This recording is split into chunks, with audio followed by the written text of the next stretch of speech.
Imagine a world where silence speaks louder than speeches. Ships docked at empty harbors, contracts shredded before they could be signed, and an empire's influence fading not with explosions, but with quiet defiance. In 2025, one of Latin America's most powerful voices dared to look Washington in the eye and say, "Calm down, Mr. Trump. You don't rule the world." It wasn't a throwaway remark. It was a declaration of independence, a moment when Brazil, the giant of the global south, stood tall and rejected the idea of living under another nation's shadow. What followed was more than a trade dispute. It was the opening of a new chapter in the struggle over who gets to shape the global order. It began with tariffs, blunt, punishing, and unapologetic. In April 2025, President Donald Trump slapped a 10% tariff on Brazilian goods, citing unfair trade practices and America First priorities. It was a signal. Washington expected obedience. By July, those tariffs had escalated to a crushing 50%, set to take effect on August 1st. Steel, aluminum, soybeans, coffee, the very lifeblood of Brazil's export economy, suddenly carried a price tag that threatened to shut them out of U.S. markets. The official justification was national security. But to many, it looked like economic warfare, and it didn't stop at trade. Trump's administration went further, targeting Brazil's judiciary. When Judge Alexandre de Moraes, a Supreme Court justice known for his hard stance against corruption and extremism, clashed with Bolsonaro's loyalists, the U.S. sanctioned him personally. To Brazil, this was not just economic coercion. It was an assault on sovereignty. Trump wanted concessions, drop prosecutions against Bolsonaro's allies, scale back judicial independence, and reopen talks under American terms. The message was clear: play by Washington's rules or pay the price. But President Luiz Inácio Lula da Silva wasn't about to bow. Instead, he chose confrontation over capitulation. In February, Lula fired the first rhetorical shot. You were elected to govern the United States, not to rule the world. It was a reminder that Brazil was not a colony, not a client state, and certainly not a pawn in someone else's game. By July, his words grew sharper. At the BRICS summit, Lula declared, "The world has changed. We don't want an emperor." The phrase landed like a thunderclap, capturing the sentiment of nations tired of unilateral dictates from Washington. And then came the line that would ignite headlines across the globe. No gringo is going to give orders to Brazil. It was raw, it was defiant, and it was exactly what millions of Brazilians wanted to hear. When Trump insisted that trade talks were conditional on halting legal cases against Bolsonaro, Lula refused outright. He told reporters, "I will not humiliate myself. I will only speak to Trump when he's ready to negotiate in good faith."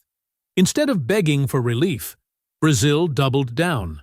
It filed a WTO complaint, prepared retaliatory tariffs, and, most significantly, leaned harder into the BRICS alliance. Russia, China, India, South Africa, and Brazil now stood together as a counterweight to Western dominance. For Lula, Trump's pressure became the perfect excuse to accelerate multipolar engagement. The tariffs hit American industries almost as hard as they hit Brazil. Importers relying on Brazilian steel faced higher costs. U.S. ports accustomed to Brazilian soybeans and coffee shipments saw delays, cancellations, and empty warehouses. For American consumers, everyday goods crept up in price. The America First doctrine carried a hidden tax, one paid by workers, farmers, and families back home.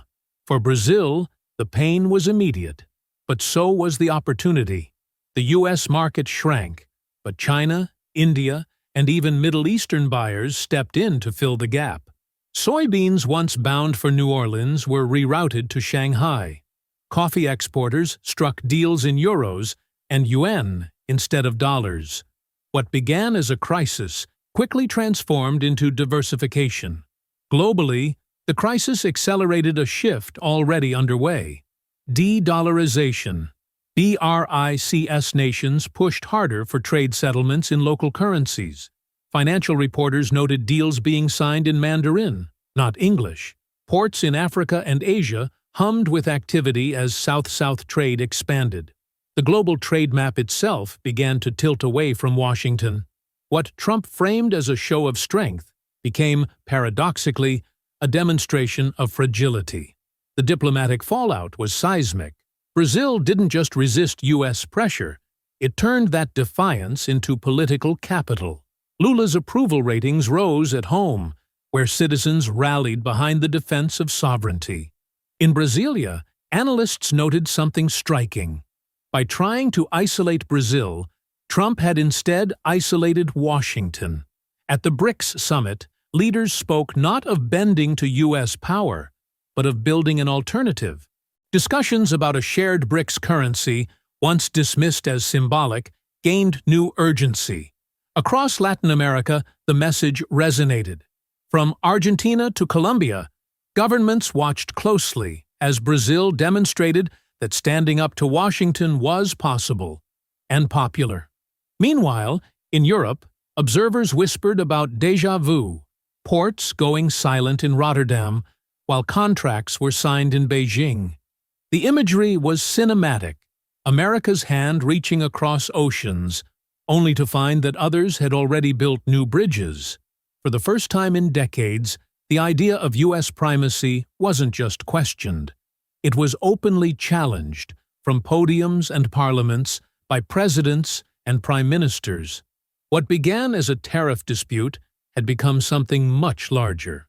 It was a battle of worldviews, unilateral domination versus multipolar cooperation. And in that battle, a single phrase captured the mood of the moment. "Calm down, Trump. You don't rule the world." It was more than a soundbite.